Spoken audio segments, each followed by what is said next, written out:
This is the Rift 1 entry team starting at RC8.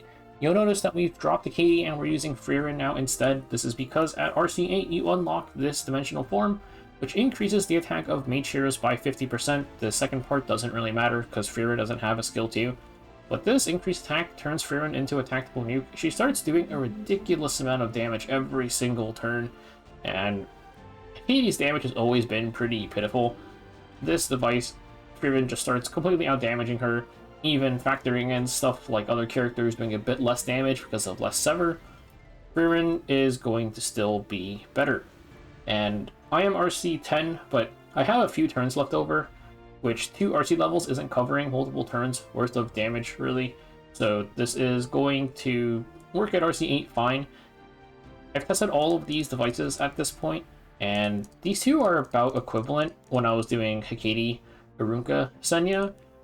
I think this one probably, especially if you're not using both Hecate and Arunka, and since these are about the same, I would just use the right one. But if you have Frieren, then let's use this one on the left instead. And one more thing is that this does require you to re-gear your Frieren, which I've been trying to avoid doing, but since it pushes us into one-shot territory, starting from RC8, I think it's worth doing. At RC15, you can probably swap off of Frieren again, because, not this one, this one!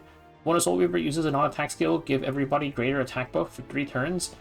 This is going to be like pretty much permanent, because Schniel is just spam-procking his, he's spam-procking his S2 when the boss does his thing.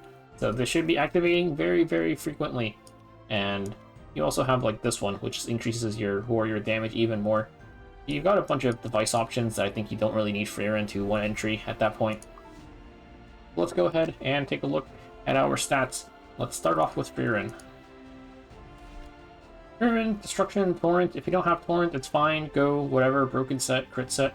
Doesn't really matter. With Call Uldra as the artifact, because Sever does count as a debuff, and this is going to be just a free 30% damage boost. Besides that, your stats, give her like 170 to 190 speed. Somewhere in that range anywhere is fine, really. I think you just don't want to be base speed, and you don't want to be too fast because you want to prioritize damage. Just give her a bunch of attack, crit chance, and crit damage, and you are good to go. Next up, Arunka. Give her as much attack as you can with a respectable amount of speed, pretty much just like speed main boots plus a few speed subs. And then enough bulk to not die. You don't really need a ton because Schniel gives defense buff, and also healing from Touch of Rekos is enough to keep her alive. Just don't be base bulk. You don't have to go attack set. This is just because I have attack set gear. You could also go like speed set with attack main shoes. I just don't have any attack main shoes on either speed set or pen set apparently, so maybe I should try and get some of those. Just do whatever you can. Her EE doesn't matter, we're not using any of them. And then her artifact, you can go any damage boosting artifact is my preference. I've seen people go Tachi, but it's a bit hard because you're like debuffed for like half your turns from the restrict. So it's a little bit awkward, but you can use Tachi if you really want to. And then Senya. One thing about using Frieren is that you remove less Abyssal Tentacles, so you probably want a little bit more bulk. I swapped out this helmet. I was using a helmet with like 0 bulk and probably 15 more attack than this, but I dropped some attack in exchange for some bulk because you have less tentacles being removed means you take more damage, especially at the start of the fight, so I opted for a bit more bulk. And then Senya's speed, just give her speed set. I'm on attack main shoes. These attack main shoes have no bulk, because why would I have Torrent attack main shoes with bulk? Now I kind of actually want them. But you can make her a little bit faster. Probably like 140 to 160 is a good range to be at. Now we're using Candlestick, because then we can have pretty much permanent counter buff uptime, as well as greater attack buff, of course. And then we will have the greater attack buff EE to apply to our S3. And then lastly is Schniel. To Schniel, just make him as slow as you can, really. And then I'm using his S3 skills on for the defense buff. And you shouldn't really have too much trouble cycling his S2, because it's a 1-turn cooldown. You just have to move once every time the boss moves twice. I could slow him down more, but I don't feel like re-gearing him, especially since this kills already. And Touch of Rekos as the artifact with maybe Celestine as the backup. The problem is his S3 is AoE, so Celestine wouldn't heal in that instance. I'm not sure if Rod procs off of his S2, but ideally you go Touch of Rekos, that way everybody gets a bit of healing. And let's go ahead and take a look at the run.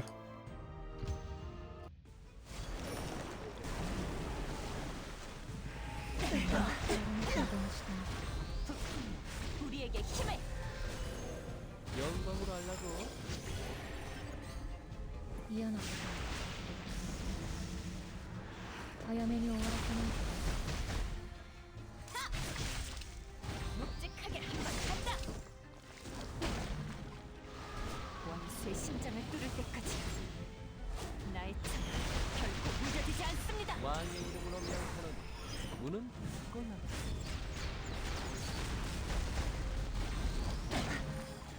있고요. ここで終わらせるよ.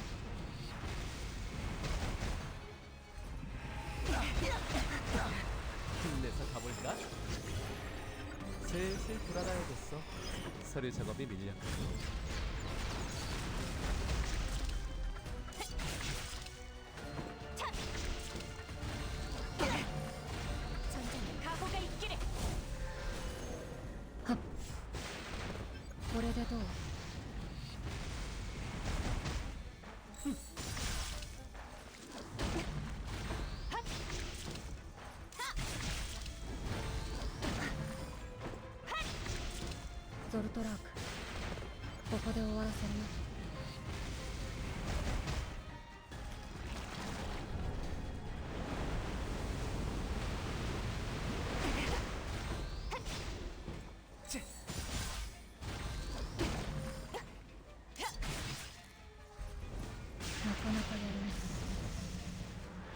자, 오요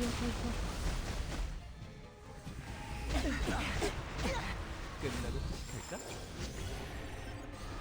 지금 들립니다. 복수를 원하는 그들의 목소리가. 머르산데.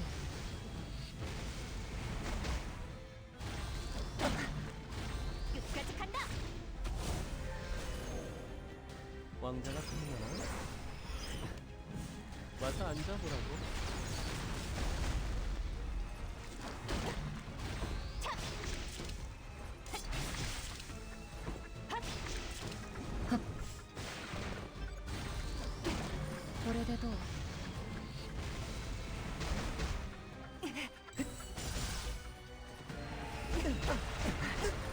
영광으로 하려고.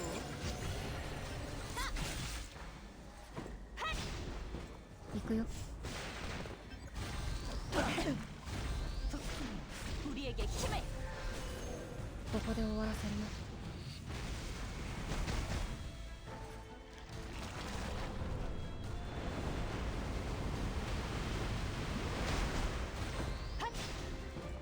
왕의 이름으로 명하는 문은 닫고 나가.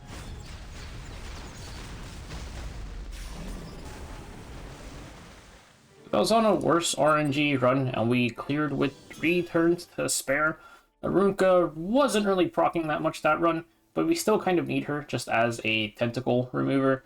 Taking a look at the damage, you can see Frieren is actually doing most of the damage, somebody to surpass Senya for once, and this is pretty much what we'll be running until RC15, at which point I will probably stop using Frieren so I can swap her back to her old gear.